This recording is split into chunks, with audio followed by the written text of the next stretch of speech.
भंडारा जिल्ह्यातील लाखनी तालुक्यात कोलारी गावातील मामा तलाव अवैध मुरुम आणि माती उत्खननामुळे चर्चेत आला आहे।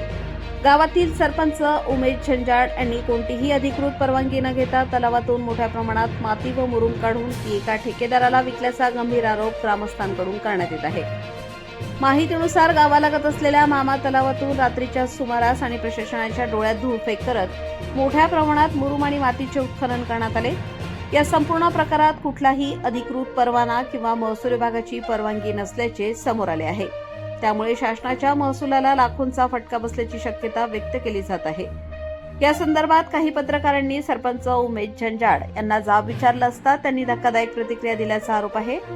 माझं कुणी काहीच वाकडं करू शकत नाही, महसूल विभाग माझ्या खिशात आहे, सर्वांना मॅनेज करतो, असे कथित वक्तव्य करून त्यांनी प्रशासनालाच उघड आव्हान दिल्याची चर्चा गावात रंगली आहे।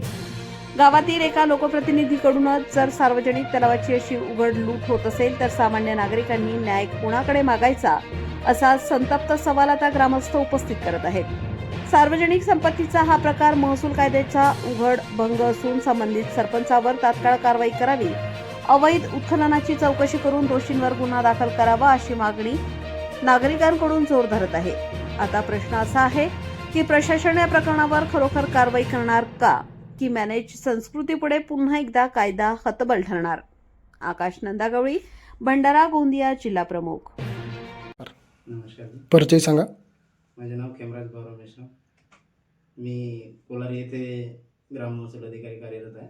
अच्छा सर, काय सांगाल आपल्या तलाठी कार्यालय हद्दीमध्ये जिथं काही अवैध उत्खनन होत असते किंवा जर झालं तर त्याच्यावर तुमची काय भूमिका राहील?